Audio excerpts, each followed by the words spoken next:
You're rocking with the voice of Town View. We put our spin on trending topics and school news. Thought-provoking, insightful, we speak the truth. We do it for all ages, not just for the youth. Listen close, you might learn something. Or laugh so hard, you split your side of something. Live stream a podcast. Whenever you tune in, it's sure to be a blast. Let's be honest, you don't want to miss that. Content so real, you're going to want to run it back. We keep you entertained while making an impact. Want foreign announcements? Well, this is not that. Sports, pop, culture, political. Whatever you like, we got you covered, bro. It's a movement more than just a show. It's KSBM Radio.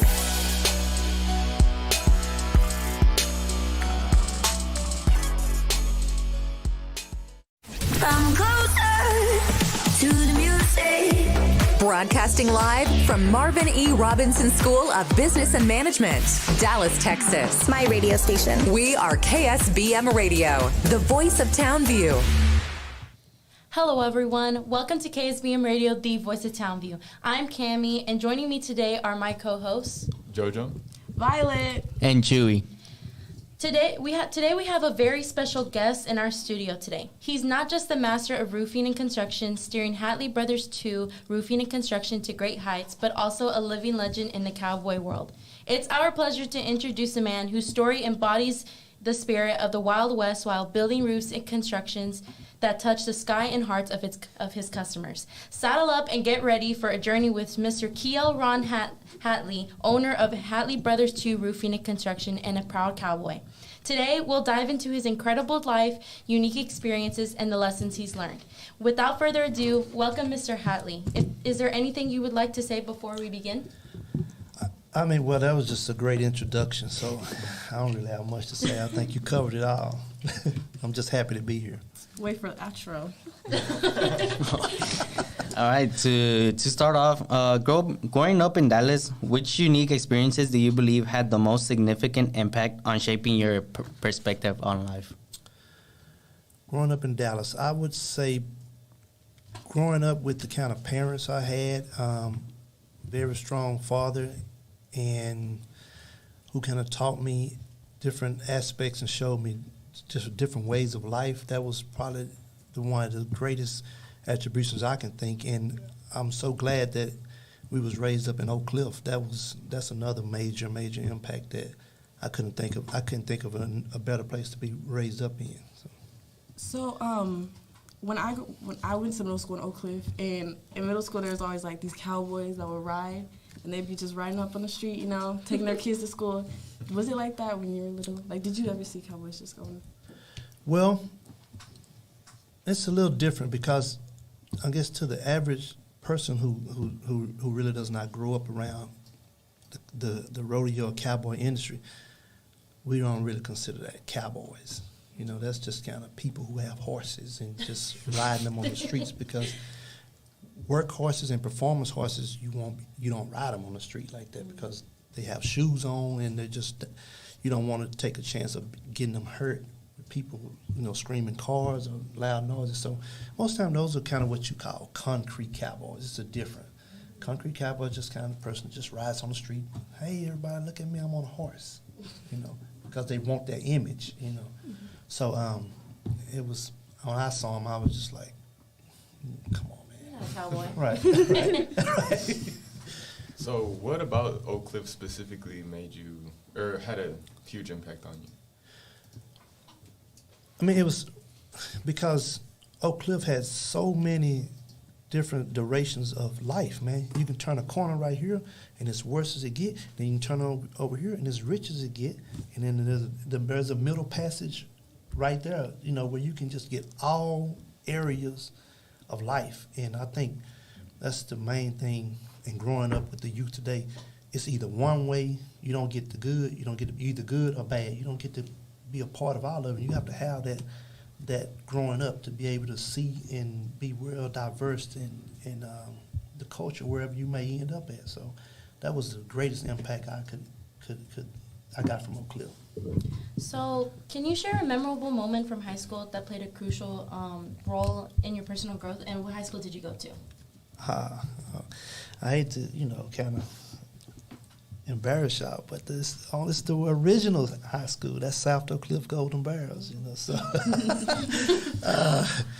and I guess probably one of the most memorable moments I can think of at South Oak Cliff was we had a coach named Coach Gillum, and we went into Coach Gillum taught, I think, sociology. And the first day of class, Coach Gillum was a real jokester, and he played a lot. But he said, "Hey, boy, hey, let me tell y'all something. Y'all this is sociology, but we learning Black history in here today. From now on out, this is Black history." So the whole class, it was maybe 10% sociology and 90% Black history, and that was taken out of school. So it was almost like a lost legacy that was taken away, that we didn't get to, that it kind of stopped around that time. So he kept it going. So that impact stayed on me forever. Reflecting on your college experience, how did you contribute to your journey as a cowboy and a business owner? My cowboy experience, well, I think the mental toughness of being a cowboy and being able to capture, you know, when you're talking about rodeoing, to being able to be on a horse, rope a calf, get down and tie him up, all in a matter of under 8 seconds. If you can do that, then anything else should be fairly easy to do, you know. So, and I was taught that, and I was to finish and complete things and do it well. So I kind of put those two in the same arena as being a cowboy and being a businessman at the same time, because at the end of the day, you got to start and you got to finish. So when we say cowboy, you know, we just think of the image. We don't really know what that means. So what does it mean to you to be like, oh, I'm a cowboy, a Black cowboy? What does that mean? I mean, it's really, it's so hard to kind of explain it, because I was born into that, you know what I mean? So it was almost first nature to me that you're a cowboy. So to be able to know that I can go rope something if we have to eat, I can survive with a knife and a stick. You know, if I have to fish, I can spear me some fish, or I can catch me an animal, or I can take me a slingshot and kill me a bird to eat it's a survival mode. So all that is dealing with the ranch and cowboy side of it. You can like take the chicken and wring his neck. Oh, never mind. Oh. Okay, Yeah. never mind. So you wouldn't say it wasn't exactly one pivotal moment in your life that made you decide to become a cowboy? It was just always a part of your life? It was always a part of my. I mean, but there's, you know, I chose to stay a cowboy. You know, I was born into it, but I chose to stay a cowboy because I love that the life of a cowboy, to being able to take care of things. You know, I have animals, to see animals, you know, in the stalls or in the arena, and have to get up. Prime example, rain, sleet, or snow, and to go take care of that animal. If you grow up doing that, then you're gonna take care of your family by any means necessary, because that's been instilled in you all your life to take care of something that you care about, and they didn't ask to be there, but you have to take care of them. You know, just the other day when the ice was on the ground, we had to go bust the ice, and at 10 degrees weather while people were sleeping. So no, but so that was that's what I like about it. There's a lot of dedication right there. Yeah, you have to love it. It's not something you just wake up and say, I want to do this, you know. But I want to do this. Well, how about Nemo? You come over and... No. No, I mean, like, the idea is great, but I don't know if I could wake up and freeze into... No, I couldn't. You just be the fair weather cowboy, huh? When it's good and shiny and green, the grass is green. That's when you see a lot of... you can tell the difference. When the grass is green, you see people with horses. People come out because it's easy and pleasant. But in the wintertime, That's I'll when- call you. Okay. Help me out. So heading into a bit more of the business side, were there ever any moments where your cowboy lifestyle interfered with your business? Absolutely, yeah, because I wanted to rodeo or more than I wanted to work sometimes, you know. It's fun. It was fun. But I could not forget that the business is allowing me to rodeo because I wasn't making a living at rodeoing. My roofing and construction was my prime example. And I remember my daddy telling me just plain as day, he said, son, don't let the outgo become more than the income, which means don't spend more time and more money over here rodeoing and messing with these horses and racing versus your business because it's going to come back to haunt you, you know. So I had to really break off of that because on the weekend I was gone and I wasn't thinking about nothing else until I got back, which my business was sustainable, but it's still lacking. Whatever you put the most in, but you're going to get the most out of it. Now that you mentioned like racing and rodeo a lot, was there like any memorable moment like that you're like, oh, it like stuck to you forever, or You saying like now or just back when I was a kid? just in general? And like, Well, okay. So we were one of the first. I mentioned rodeo and calf roping, but we were the first black family in Texas to race quarter horses back in the '60s before I was even born. And we quit racing horses for 20-some years. My daddy died in '06. We had stopped shortly before that, and then we decided back here in 2020. And we had a horse named, we named him Black Lives Matter. And that moment when he won the race and to hear the announcer say, and it's Black Lives Matter for the win. That was that was it. So right. So that was that moment there. Like if you ever Google the video, you hear me say he gone, because I felt it. You know what I'm saying? And he was just coming, and he just like the man was kind of had a little giggle with it. Black Lives Matter for the win. But that was a defining moment. Like all of it was worth that. You know what I mean? The 12 seconds was worth that spot right there. So that's had to be it. So operating like multiple states is like really impressive. What challenges did you face when expanding into new regions, and how did you overcome them? Just probably being just relentless and eager not to take. You can't do it, or why you're doing it for an ounce. Because the more you tell me that I can't do it, the more I want to do it. You know. So I think that's a great part of growing up as a kid. You know, they say some people you can't do them like that. You can't tell them what they're not going to do. It's going to destroy them. That don't work with me. I like, if you probably opposite. If you tell me you're going to do this, and then I won't do nothing. I'm not gonna do it. Right. So, But you told me no, I'm doing it. Exactly. I'm going to prove it. Exactly. Prove you wrong. Exactly. So that was that's what, as far as expanding and you tell people your ideas, and then somebody shoot it down. And another thing I learned, you can't tell everybody your ideas, because if you that person, then they will take the fire out of you just being negative about it, you know. So you have to know you.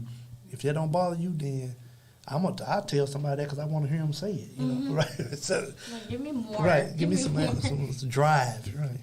So to go back a step, how did you realize, like, oh, I'm gonna take over this business and then I'm gonna kind of figure out how to run it?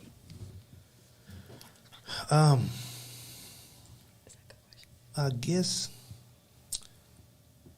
once, when I was 15 years old, I was driving a big truck in the summertime with grown men on it, going from roof job to roof job, like, and going to people's houses, meeting people.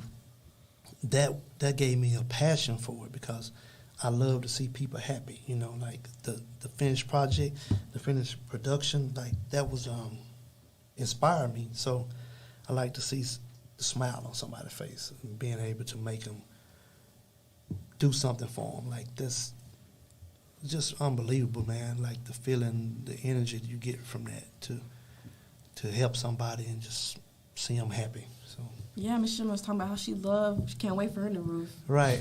She's like, yeah, my new roof is getting fixed. Right. She did, and we took care of it, and she was very happy with it. It looks very pretty. So you're passionate about both construction and rodeo, and I know you mentioned you loved rodeoing more than you did the business. So how did you find a balance between the two? I just had to, again, I had to realize that the money was, the bulk of my livelihood was coming from my business. And I had built a really big business, you know, and rodeoing doesn't pay that kind of money, you know, to sustain the kind of lifestyle that we were living and the things that we were having. So maybe if I would have started rodeoing for a living first, then it might have been different. But I had to realize that, you know, I'll play and no work don't get it. You have to go back to the roots. And my daddy kept staying on my head about that, son. Don't forget what got you here. You know what I'm talking about? Don't forget what got you here. And that just always locked in with me. So could you share a really defining moment or lesson that has been beneficial to your personal life and your professional growth? Listen.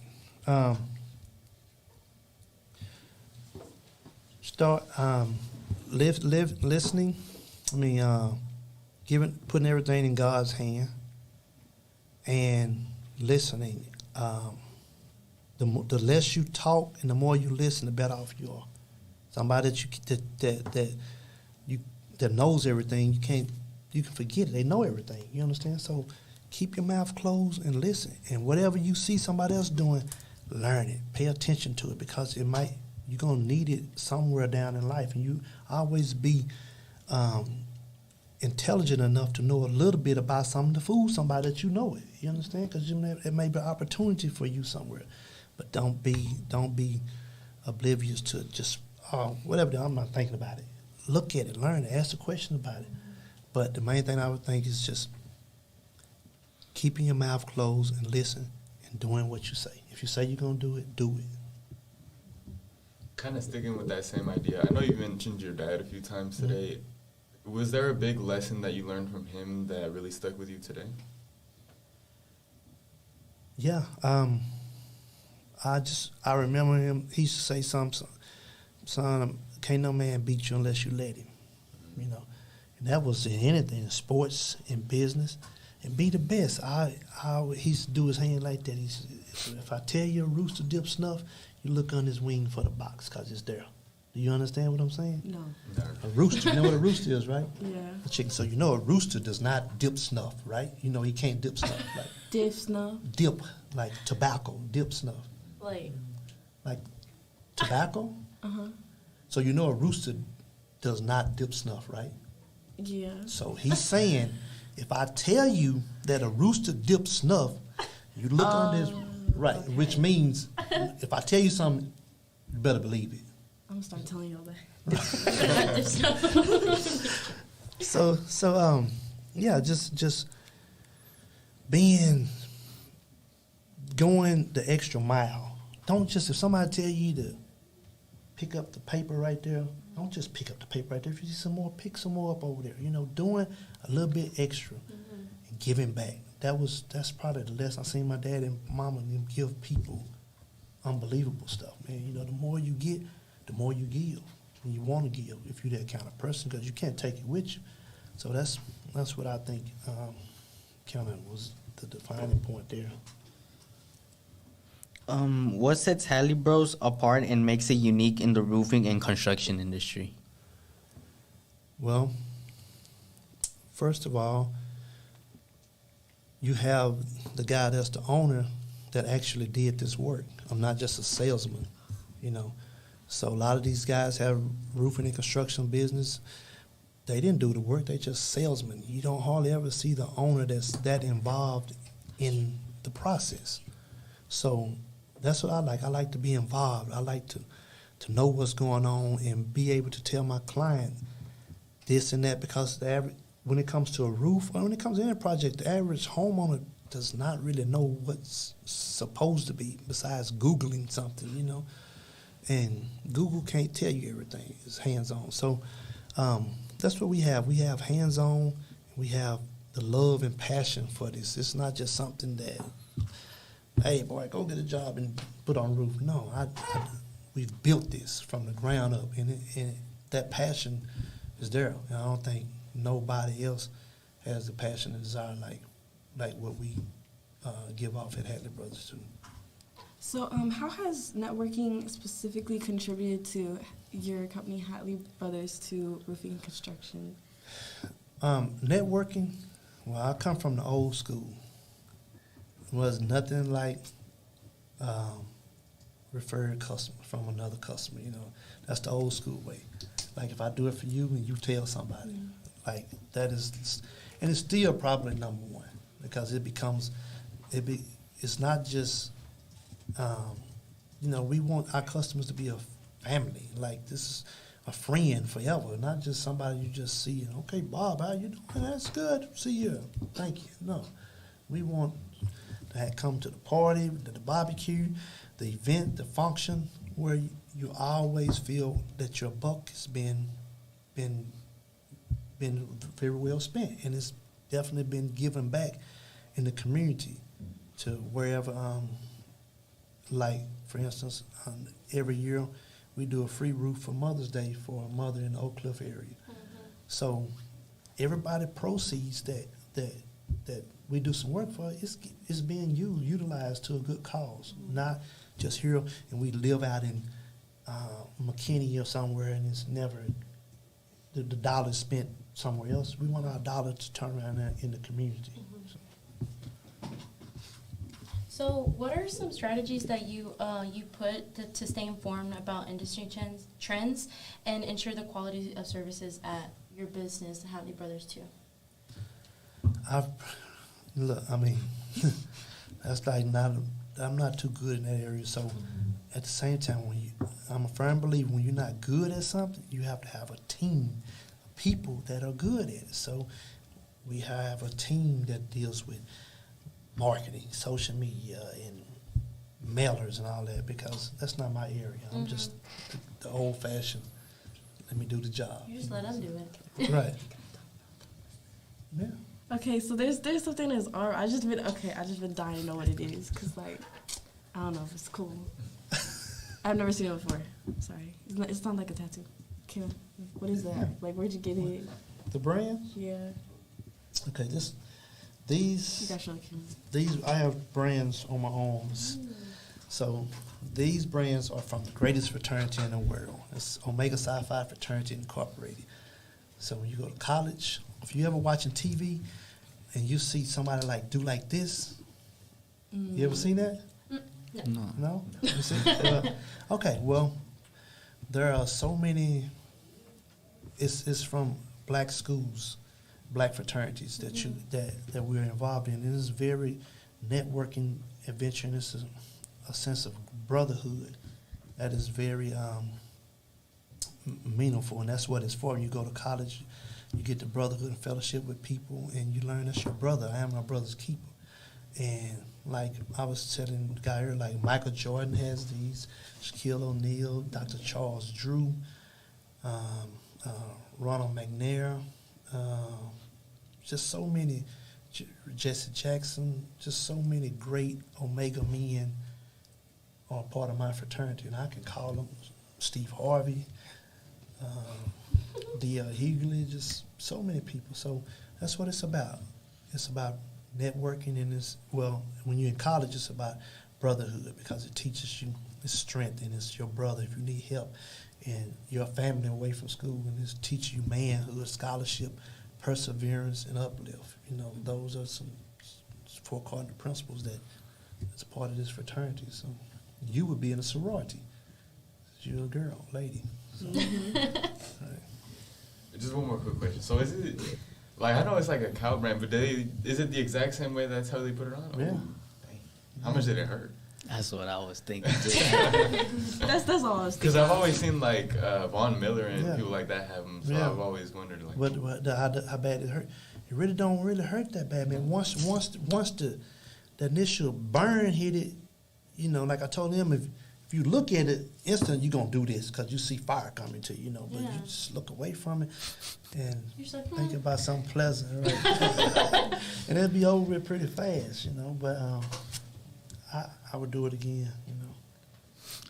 So what are some of your plans and aspirations for Hatley Brothers 2?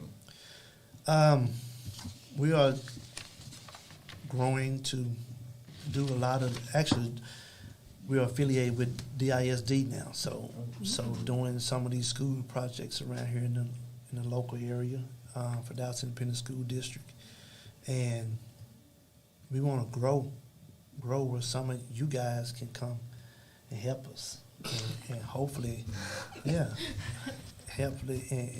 teach you guys how to have your own businesses and you know, with being minorities. That's what it's about, somebody reaching back and helping you. So that's what we want to create teams of those industries where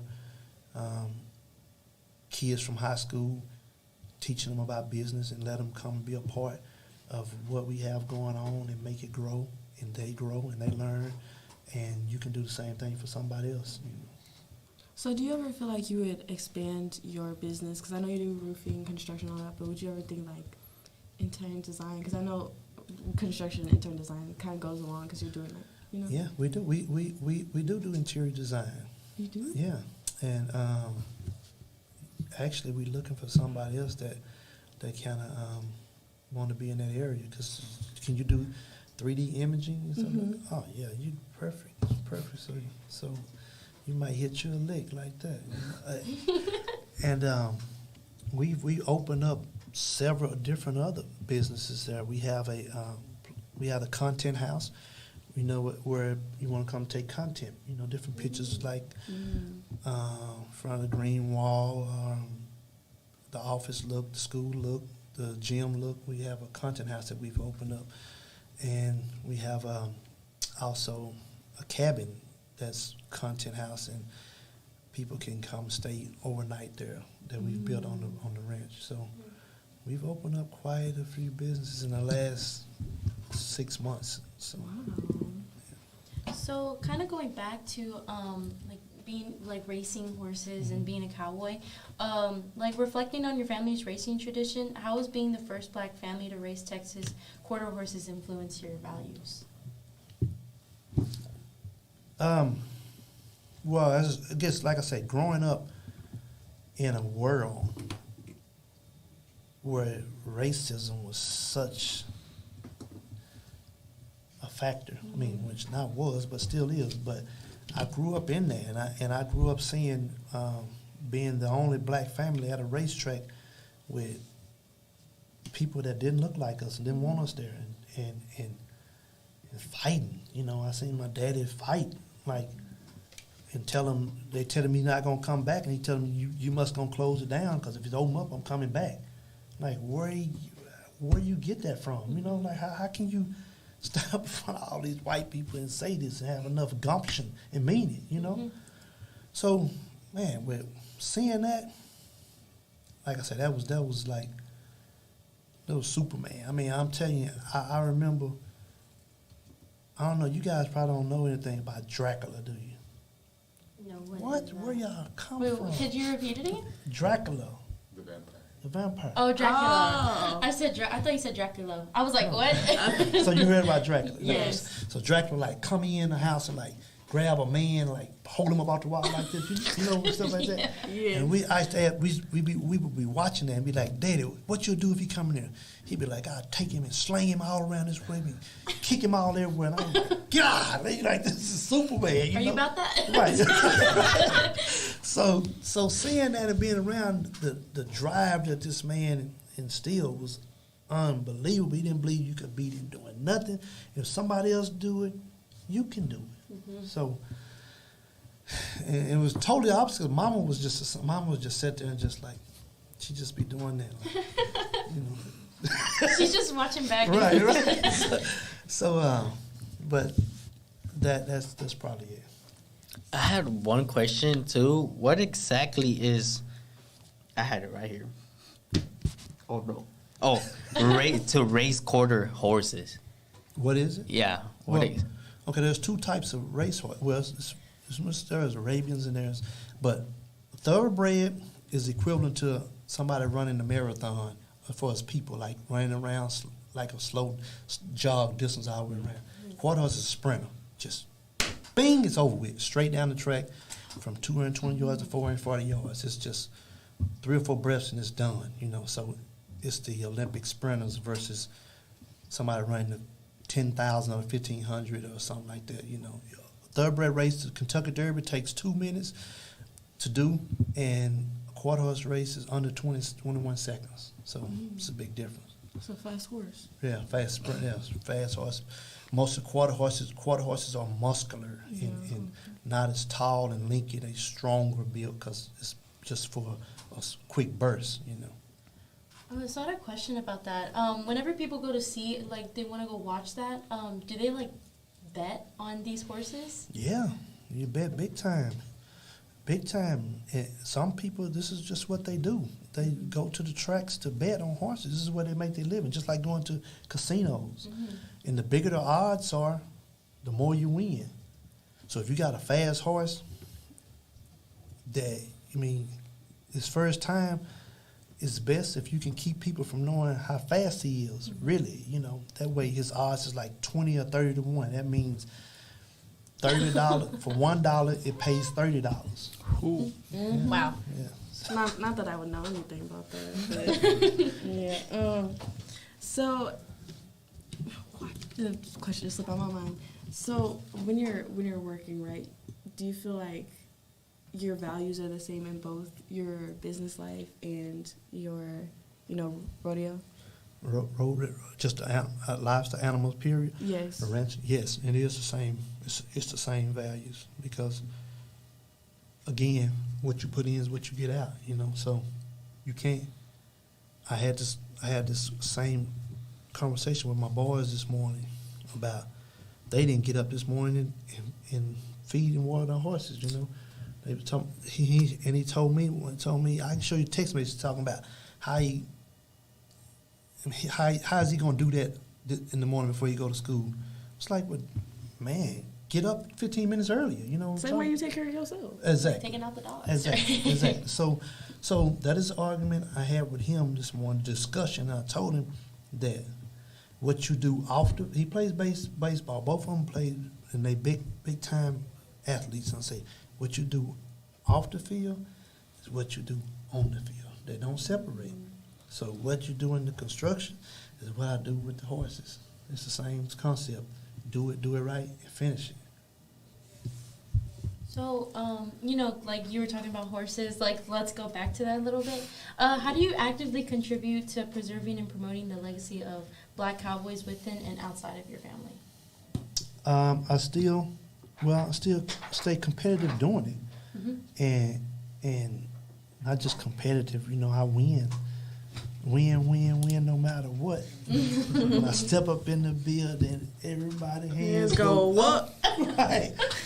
So I try to stay. I don't want to just be in there for the hell of it. I want to win. I want to be a competitor. I want to be the name that when it rings a bell, like you know about it. You're like, oh, that's Team Hatley coming. Y'all better be ready. You know, who's coming? You know, so it's me. Right.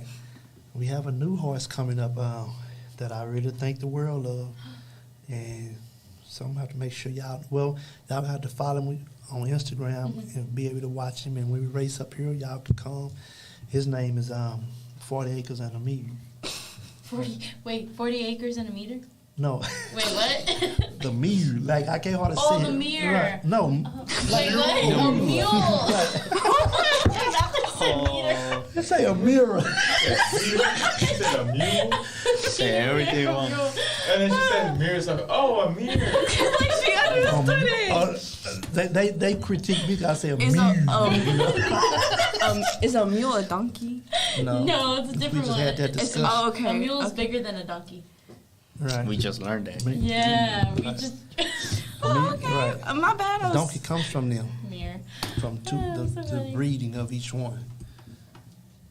But Science. so y'all know what so each horse pretty much has something to do with our history that we have. You know, we had Black Lives Matter. You have history with the mule? No, I'm saying just like Black history. Like their names. The horse. Black Lives Matter. And a mule? No, I'm gonna explain No, to you. his, Oh. like his Black great- Lives Matter. Then we had Black Wall Street. We still have him. He's running.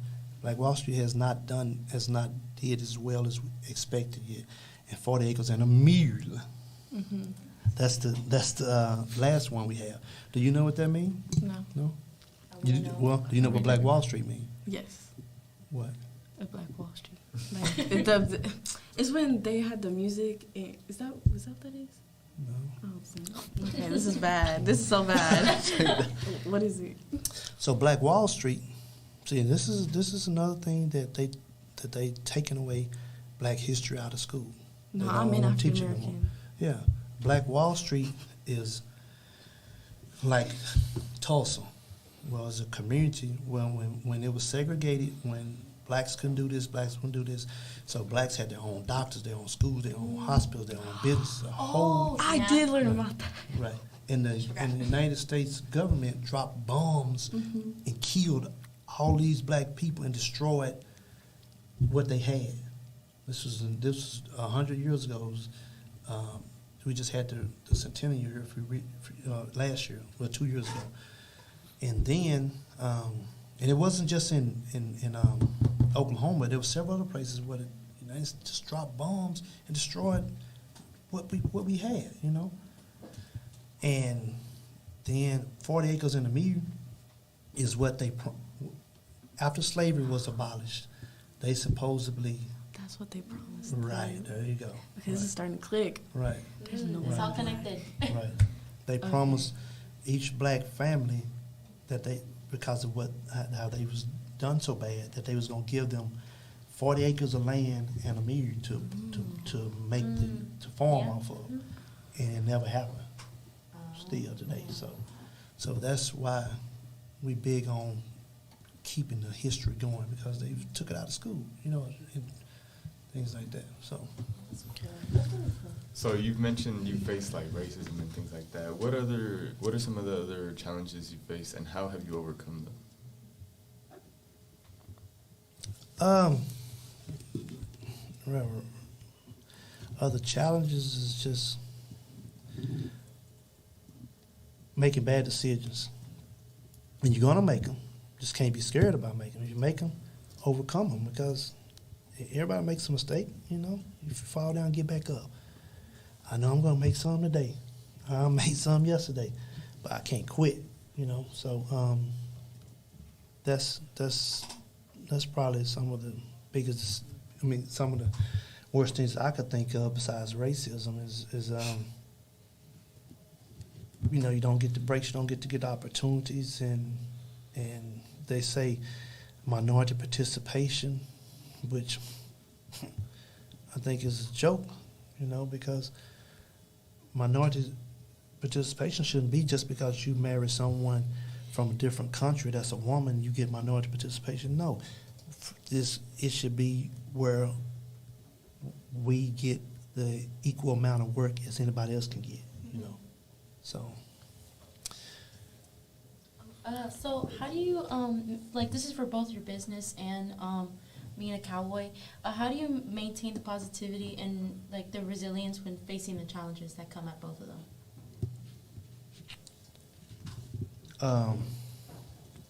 Again, I just reflect back on what my daddy taught me, is to don't let nothing stop you. No weapon formed against you shall prosper. So you just have to keep keep fighting, keep going. Like, the harder it is, the more you go. And I think when you asked me about these brands, my fraternity, you know, there's a process to go through that. So, right. So wanting to quit and you can't quit, and you dig in and you endure hardness as a good soldier. You see it through. When you're up against the trouble, meet it squarely face to face. Lift your chin, set your shoulders, plant your feet, and take a brace. Oh, okay. You know, so I could go on and on, but those are just poems and that I sometimes I recite in my head. And while I'm driving down the road, people think I'm listening to the radio. I'm thinking about what helped me see it through. You know, so no. Okay, are there, okay, so, I had a question. I totally forgot. I got it. How you said earlier, that how people had misconceptions about cowboys, and like how you could say some were modernized and some are like, well, actual cowboys with animals. But now I'm gonna take it the other way. Okay. Have you had like any people have misconceptions about like the roofing industry or construction that like you have, like you would like to clarify?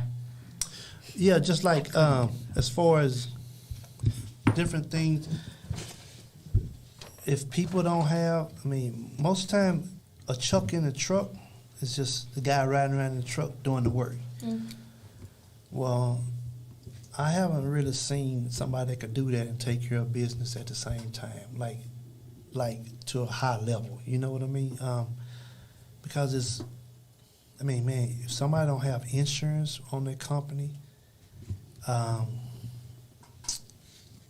decals and logos on their vehicles, in the roofing industry, people talking about saving you your deductible, giving you money back and stuff like that. Those are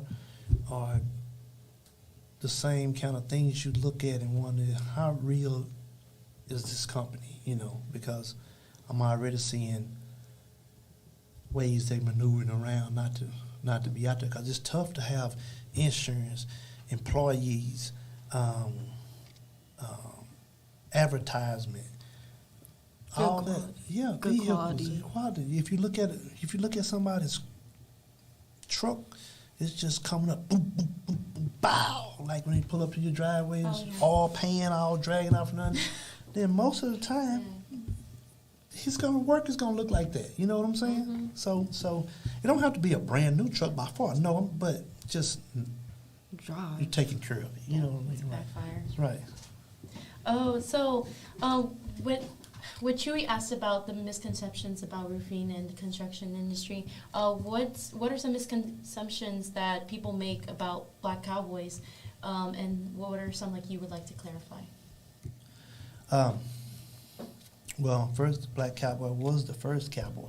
That's what they don't know, you know, or that's what they think, because when you pour, well, somebody else takes your ideas and paint the picture that they did it. And so that's the first thing that you have to know, that the original cowboy was a black cowboy. Even Rifleman, y'all know Rifleman? No. Could you tell us? Well, it's just a Western that came on every weekend, and there's a white guy with a mask on, and that's Rifleman. I mean the Lone Ranger. That's what I mean. Lone Ranger. Yeah. Well, it's the same thing. It came on every weekend, and he had a white guy with a white suit on. He had an Indian with him named Tonto, and he wore this mask. You never see his face, but that was imitated from a black man.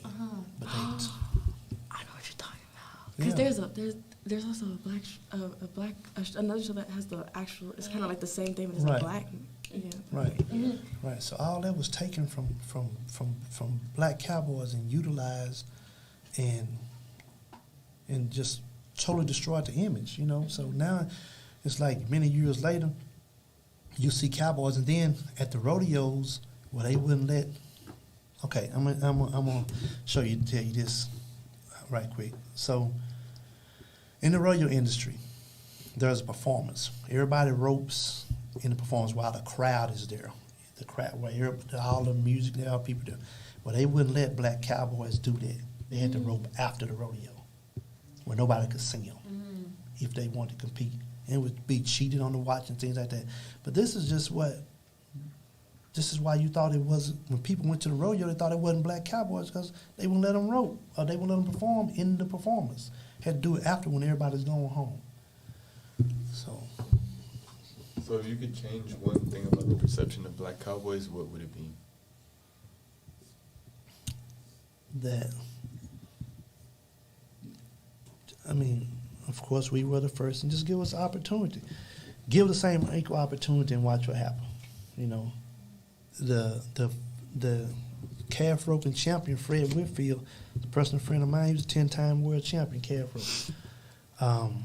There are so many guys that I know, Bud Ford, Sylvester Mayfield, these are the earlier Cowboys. Now it's Corey Solomon, Shad Mayfield, John Dowse. These are Black Cowboys that's winning in the professional industry today. That's doing very, very well. But you'll see it's come on 15 days in Vegas. You can see it on TV. But that's just what I would like to change, and just give us opportunity, same equal opportunity, and we'll mastermind it all. So I wanted to ask, are there any people that you look up to, like cowboys or anybody in the business industry who are well known? Yeah. Well, first of all, I guess, my daddy, which he's gone, but he's passed in 06, but I look up to, to my family, my brothers and sisters, business people, and started me. I followed pattern, patronized behind, in the cowboy industry and in the roofing and construction industry. You always had to follow somebody, And I'm 10 of 10. I'm the 10th one of 10. So I had all these great sisters and siblings to follow behind. So yeah, and but as far as people that not related to me, there's several people that I've dealt with that I pattern myself with. Hawatha Williams, on Williams Chicken, Al Heron, who on Central 21, Galloway and Heron.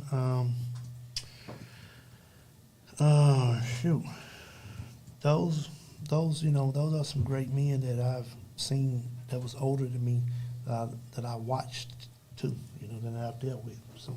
I think chicken sound good. I'm just saying. So if you could change one thing about the oh wait, we already asked that. I'm so sorry. I gotta go know. ahead. Yeah, go ahead. Sticking with that. So you mentioned you were the youngest of 10. Yes. Right? So what was it like being the youngest and then inheriting your father's company and then running it? What was that like for you and your siblings? Man, all of us worked in the industry, and my other brother that's probably, well, he's 8 years older than me. He still does it too. But, they're all older now, and the older you get, it's just hard to keep a certain drive, you know what I'm saying? Because you just want to, you hear people say they retire. Yeah. Like you fall off, you don't want to deal with, because it's a lot of pressure, man. It's a lot of stress dealing with trying to get paid for people, man. People will not pay you, arguing with them, just getting half of your money, orchestrating these people to be here on time, where they at, why they not showing up. Oh my God, man, it's a lot that's required of running your business. It's just one of the hardest things in the world to do, but at least you are working by yourself, So what advice would you give high school students aspiring to pursue a unique career in construction and roofing, following a path like yours? To get at it now? Yes. And learn all you can. Do get some mentoring. Go work around some type of construction. It don't have to be for money. Everybody thinks everything is for money. Money is just not right now, but you got to be able to look across the street, down the road for the money. You understand what I'm saying? Some people, I ain't finna work, ain't give me no money. So, can't nobody give you this, what you being taught, So go where you can learn something and be around and be involved, not just just if you don't put no dirt in it, no sweat and tears in it, blood, sweat and tears, you're not gonna have it long. You're not gonna have a passion for it. You're not gonna love it. You make you a bunch of money, you throw it away, you spend it, just you don't care. And that's where a lot of businesses are left from their daddies gave to their kids, and they destroy them in 10 years because they didn't work. They didn't put no hard blood, sweat, and tears in. So you're not gonna throw away your money like that fast if you had to really get dirty doing it. So to move on to the fun questions, I had a question throughout this whole interview, that was on my mind. Did you ever rodeo like bulls? No. No. If I brought rodeo bulls, hell, I wouldn't be. I'd be like, right? No. That would be interesting. I've always wanted to get seen. I've ridden them, as a little kid, little calves and stuff like that, but not no bull. No, because the bull. How much you think a bull weigh? If you had to guess. Ton. 2,000. Oh no, but I've seen those videos too. I would not get close to one. And there's just people in the field or whatever, and they'll just try to get here. They'll try to grab the flag off of his horn. Yeah, 2,000 pounds. So I'm not getting on nothing. That's why people don't live long. What is you doing? Stay at home. Right. Stay home. Right. But then there's those people that, have you seen those where they like no support, no nothing. They just purely with their legs, they're just chilling. Man, I wouldn't, if they had a chair on there, I wouldn't get on him, you know what I'm saying? Like, I don't want to, I mean, he's bucking. If he falls on me, when he throws me off, he's coming to kill me. He's looking for you. You understand what I'm saying? And they got horns. Nah, man, I don't want no part of that. You know, so. What about Mustangs? I deal with that.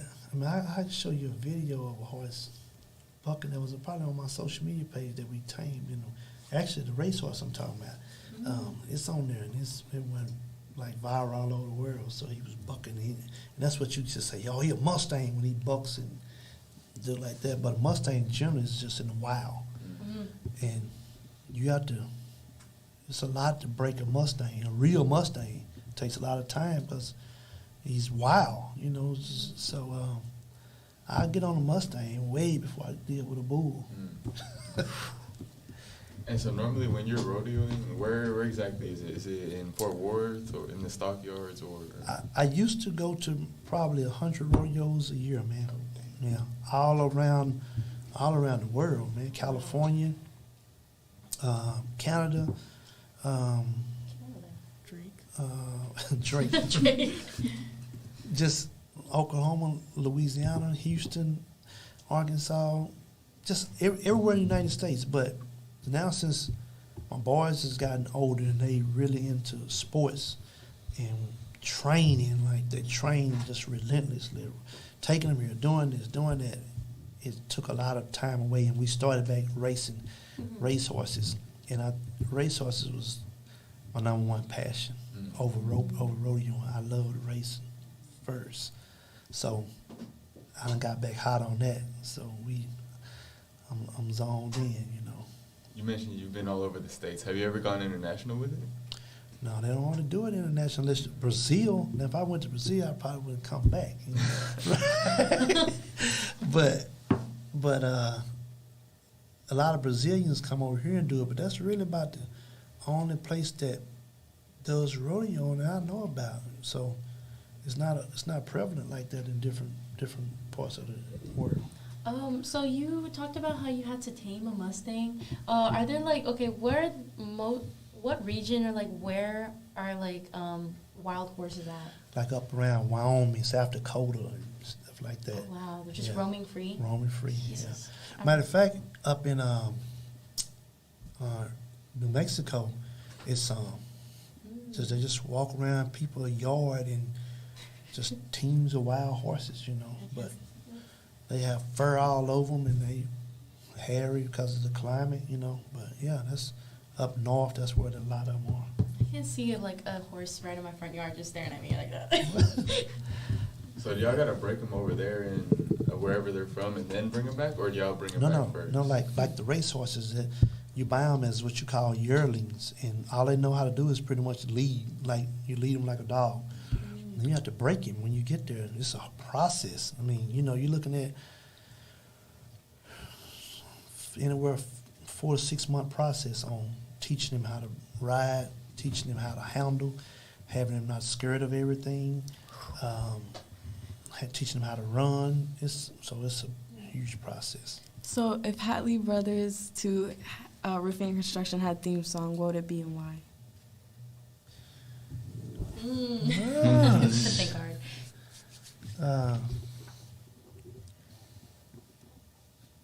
What's the same song? And what was the song they said? They be doing all this and all that. That's Drake, ain't it?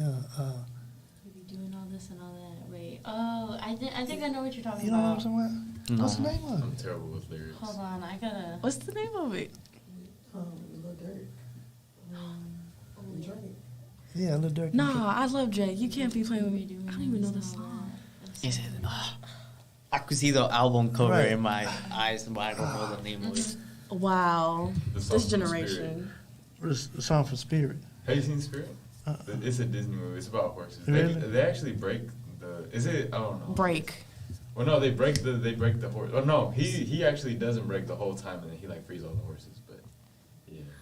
So what's the actual Or the process? number one of- stunner. I like that too. You know, the number one stunner. That's before y'all. That was Lil Wayne then, wasn't it? Yeah. Oh, I know a song. Okay, I know a song that is. Stunned like my daddy, you know. Okay, I know that song. All right. I got one last question. Okay. All right. For maybe if you ever give us like a sneak peek on your future horse, if you ever get like another new horse, what will you name it? Another after this one. Yes.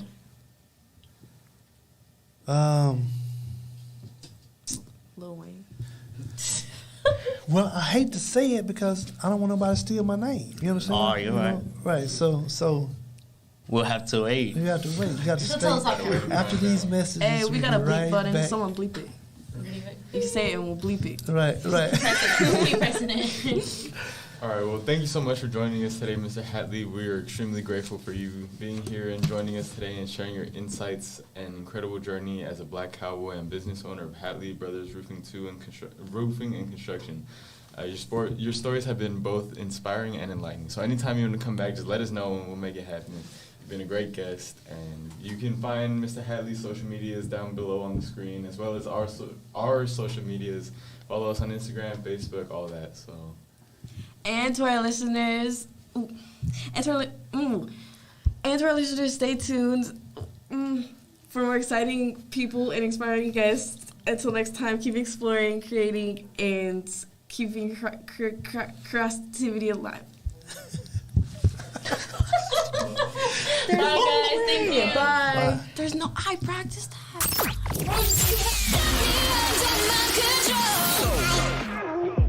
Thank you for listening to KSBM Radio, the voice of Townview. My radio station. We hope you enjoyed the great content and great discussion, all from a student's perspective. Make sure to follow us on Twitter for the latest updates at KSBM_TVT or on Facebook at KSBM Radio. Add 'em on Facebook. Check them on Facebook. Take care.